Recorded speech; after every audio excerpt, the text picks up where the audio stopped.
This unit has us studying the Great Depression, and today we're going to talk about the hardship and suffering that takes place during the Great Depression. And you can guess it, there's a lot of it. The concepts for the day: how are different groups affected by the Great Depression, including those living in rural areas versus urban areas? And what is the Dust Bowl and how it affects people during this time? Key vocab, be sure to look over these. You're going to hear them throughout the video. So let's start taking a look into the hardship and suffering that we see during the Great Depression. And we'll start in the cities. The cities, we saw urbanization was really taking off in the Second Industrial Revolution in particular. And now you have a lot of people caught without jobs and not making any money. So people have gone from living in apartments or homes and maybe even in a bad situation already, and things have just gotten worse. And now through a lot of charitable organizations, and then in the first 4 years of the Great Depression, we see some government agencies um, handing out food, or like we see a lot of bread lines, people waiting in lines to get bread. Um, you see soup kitchens where they're handing out free soup. We see a lot of these type of offerings in the Great Depression. When we get further into the Great Depression, after 1933, we'll see many more government agencies taking part, and that has to do with the election of President Roosevelt. But during Herbert Hoover's administration, a lot of charitable organizations with some government agency involvement. In addition to that, we're going to see shanty towns. And shanty towns are basically these homeless towns.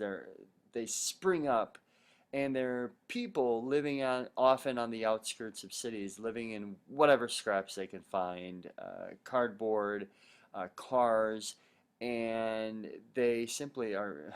That's where they live. It's the homeless kind of gathering together in one area, and they are living there as opposed to in an apartment, in a tenement, in the city, in a house. They're actually living in cardboard boxes, and these start to spring up all throughout the United States, just outside of urban areas, in city dwellings. In addition to all of this, we need to point out what's happening with African American lives during the Great Depression. They've already encountered or are encountering a lot of violence throughout. And what we see with African American lives is where there's a lot of maybe discrimination and racism toward them already in the U.S. Well, now there's also competition for jobs, and that only fuels more hatred, more violence toward the African American community. So they're already in a tough situation prior to the Great Depression. This only makes some of the problems that existed worse. It exemplifies them. And we get similar type of reactions with Latinos, but they're in a more unique situation. We'll actually see Mexican Americans living, who are living in the United States. They're citizens in the United States, born in the United States. Well, they're in competition for jobs just the same. And here, instead of just something like violence taking a toll on that group of citizens, we're actually, because Mexico is so close, we're going to see many Latinos, many Mexican Americans actually be deported out of the United States. Again, some of whom are American citizens. So really unfortunate circumstances, but that's the way it was during the Great Depression. Now, rural parts of the United States, prior to the Great Depression, they were really struggling. World War I brought a lot of opportunity, and because agriculture, food was needed because of World War I, and it provided farmers with more opportunity for food.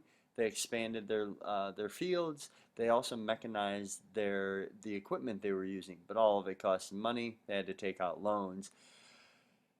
Uh, If farmers could keep their land, if they could keep their farms, then they actually had one advantage, and that is they could grow their own food.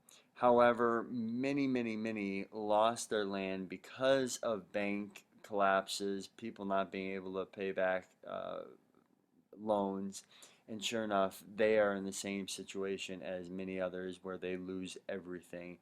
And because of that, we're going to see a lot of farmers shift, migrate rather, out of the Midwestern regions and leave. And they also leave because of something called the Dust Bowl.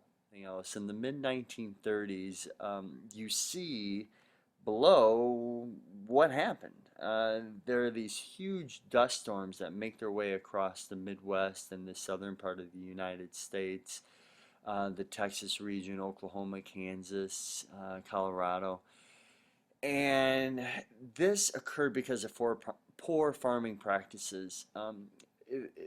In the 1860s, the government was encouraging people to move out to the Midwest, settle, and begin farming. And many people did this. And once there, they tore up a lot of the grass and the vegetation in the Midwest. They started planting fields, and by doing this, by the poor practices of the poor farming practices that took place, along with ripping up all the vegetation, the soil became very weak and lacked nutrition and didn't have the vegetation to hold down the soil. And in the 1930s, we get mid 1930s, there are these strong winds that end up taking this loose topsoil and blowing it all across the country. And the hardest hit areas were some of the states that I mentioned, but it's another one of those tough circumstances that hits farmers very hard during the 1930s, mid 1930s. And because of it, you see more farmers lose land, and there's a term called the Okies, and here's where we have a lot of Oklahoma farmers. They're forced to pack up, and many go out west looking for new opportunities for jobs. That's it for this video. The last thing we need to do before this video ends is take a look at the joke of the day, and the joke is, what kind of music did the Pilgrims like? And I know you all guessed it. They like Plymouth Rock. Booyah! If you don't get it, go look it up. See you next time.